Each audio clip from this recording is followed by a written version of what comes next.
Okay, now we're going on to the NOAA plan. The NOAA plan in front of me. And I'm going to show it to you. And I'm going to show you how amazing it is and talk about it. It's my favorite thing to talk about is the NOAA plan. But it's okay. So this is the lessons. They have kindergarten, first grade, second grade, and third grade.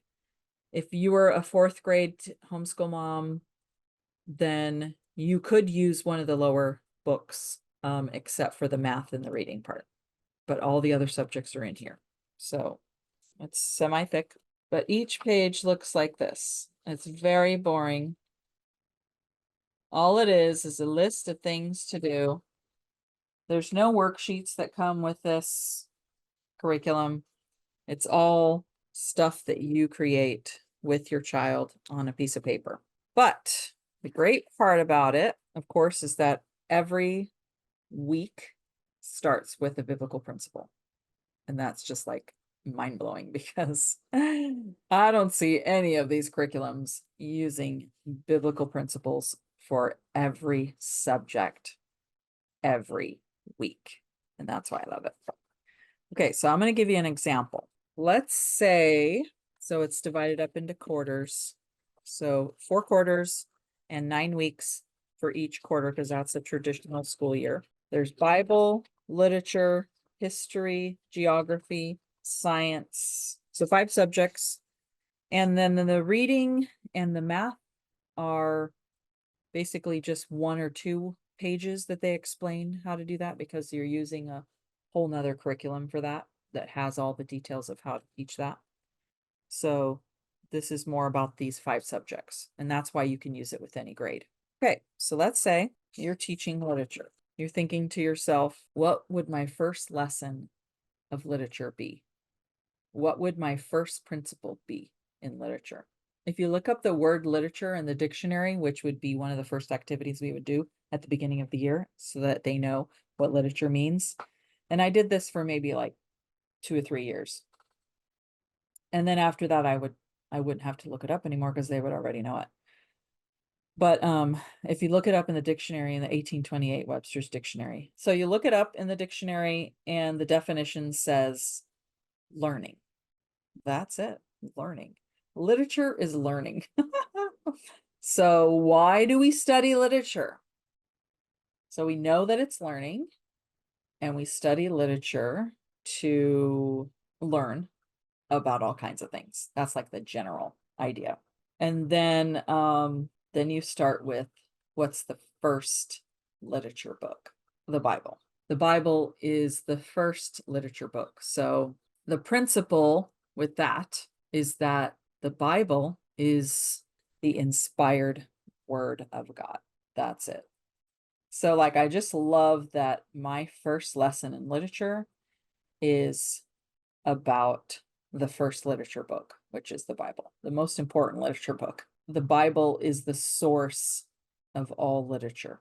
I'm going to talk about the qualities of literature. So I'm giving my child a big picture. What makes literature good?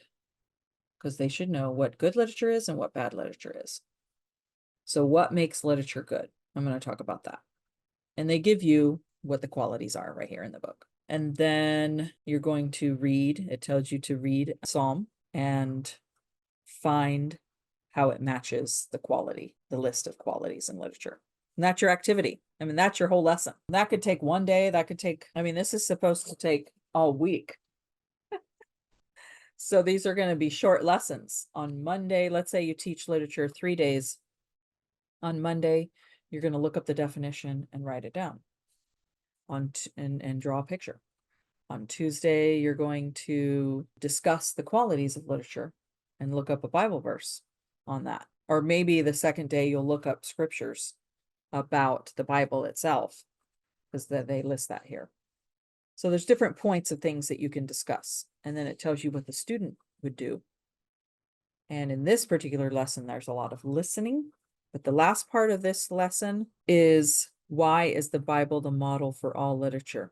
You've talked with your child for a total of maybe 45 minutes in a whole span of a week about literature in the Bible. And the answer to why is the Bible the model for all of literature is because it has the qualities of literature that you taught. And then what literary type is the book of Psalms?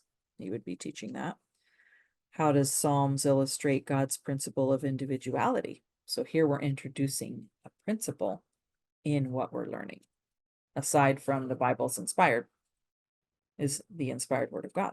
So you look at a particular psalm and you see the individuality of that psalm, which is a whole principle. Okay, so at the end of that week, they have a title page for their notebook. These are her notes. And then she drew a picture of herself reading. Literature means learning. Number 2, the purpose of literature is to learn about God. We learn by reading and studying. That's an important principle right there. We learn by reading and studying. And then lastly, the Bible is the highest form of literature. And that's it for that week. And they give you a sample notebook page in the lessons. That's the lesson. Now let's compare that with further down in the quarter. So we're still at quarter 1. Let's go to week 7. So for this week, you're teaching a fairy tale. This is so fun. The Princess and the Pea. And what's our biblical principle with this? It says our actions result in consequences. That's the principle, because a lot of the fairy tales have, where the characters are doing things and then there's bad things that happen or obstacles that they have to overcome. And so the principle is our actions result in consequences. The other idea with that is that fairy tales are a type of literature used to teach right from wrong. So that's another principle, subject principle. So you got your biblical principle and then you have like a subject principle. So then it says to read Genesis 3:11 through 19 and discuss how each individual is responsible for his or her own actions. So that's the very beginning of, before you even start reading Princess and the Pea, you're talking about the Bible and how you're basically explaining the principle. So then you introduce the fairy tale. Well, you would have already talked about what fairy tales are, but if not, you talk about what a fairy tale is. And then you read the book or the fairy tale. And then you can discuss the individuality of the author if you know who that is. Locate the author's country of origin. Here you're incorporating the idea that this author wrote this book and they were from a certain place. What was it about their upbringing that made them write? Because information about the author might give you a clue as to why they wrote the story or whatever. And then, so you're going to read it, discuss the author's connection, and then discuss how to discern the actions of the characters and the conflict between good and evil. So you're going to basically sit and read the book together. You're going to read the Bible together. You're going to talk about certain concepts in a very short, like this doesn't have to be a lecture. It's not a long drawn out discussion. It's just, hey, let's talk about this for a second. And then the notebook page at the end of the week looks like that. Well, that's blurry. Basically, it's got a picture of the Princess and the Pea. And then it's got 5 lines of text. The first one is the title, and then the word prince with a picture of a face with a crown, and then a princess is another picture of a person, a stick person with a crown. And then the very end, it says God sees the heart. And that's a great principle too, because it says our actions result in consequences. You could put God knows our heart or something like that. So there's the principle with that story and how that works. And that's why I love this curriculum, because every week it's like that. You're talking about biblical principles, you're talking about big concepts, and then you're either looking things up in the Bible, looking things up in the dictionary, you're writing out a few sentences, since this is supposed to be kindergarten. Writing out a few sentences or a title or something, and then maybe a picture, and that's that. This page would have been written over the lifespan of the whole book. So like maybe the first week or 2 or 3, we would have written number 1 theme. But it's basically just writing with pictures. And this is not supposed to take very long. Some people look at that and go, that's not engaging for students. It's takes too much work on the parent's part or whatever. But if the parent is engaged in modeling the idea or the practice of internalizing what they're learning, and you expect the child to do that and train them to do that, they should be able to follow suit on that. It just becomes a regular part of their routine. And when you do that for 12 years, if you do that kind of work where you're taking ownership, that is those papers are a reflection of the children taking ownership of what they learned and internalizing it. And even if they don't remember what they learned, they can go back to that notebook because they wrote it down. And that's the great part of the notebook method of teaching too, is that if they want to remember what they learned, because they're not expected to remember everything, but they can go back and check their notebook. If you were to be a fly on the wall in my homeschool, I homeschooled more on a traditional schedule where we were doing school from like 8:30 to 2. And there was a lot of reading and writing and doing pages like that, but there also was other things like some worksheet stuff, some of this book work. There was a lot of discussions, looking up looking at Bible verses, looking up words in the dictionary, which is always fun.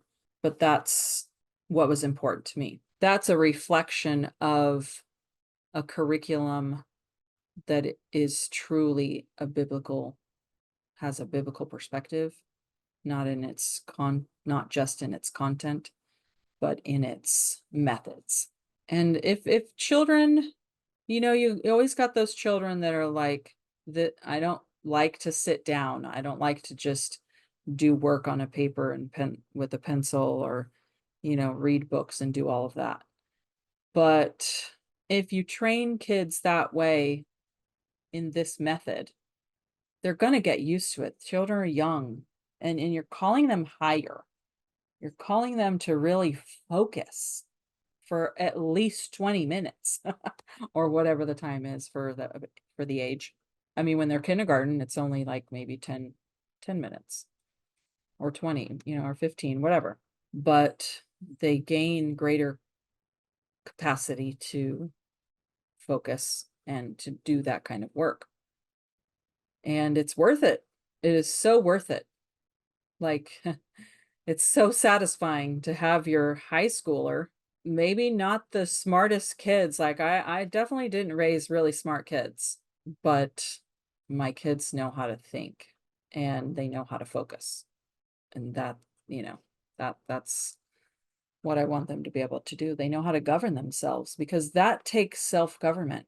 Year after year after year of doing those notebook pages, it's worth it if you yourself have that focus and diligence, because sometimes that's hard. And then you have the factor of multiple children. I only had 2 children. Even though I homeschooled other people's children, those children left when school was over, and I, had time to study and to prepare lessons that look like that. But I knew a mom who used this method, and she's got 10 kids. Oh, and when I visited her, my kids were preschool, and she had already had her 10 kids. And so she had a baby in the arm, and then she had like a middle schooler and everything in between. And the literature, the history, and the science can all be taught together. and can be taught 2 or 3 times a week. We didn't have history every day. We didn't have literature every day. We didn't have science every day. We had like maybe 2 days of literature, 2 days of history, 1 day of science, or sometimes 2 days of science. Like, I could just imagine my critics saying of how time consuming that is. But even if you just get a little bit of reasoning, a little bit of biblical perspective, a little bit of internalizing, goes a long, long way. If you were to use this book, and a lot of people, like when I was using it, a lot of people were like, I can't teach everything in this book as a homeschool parent, because this is like in a school setting, you got 9 weeks every quarter, 4 weeks or 4 quarters, and you're teaching all of that. But, of course, we know how that really works. There's some lessons that you skip. So it's true in the homeschool setting. You don't have to teach the whole curriculum.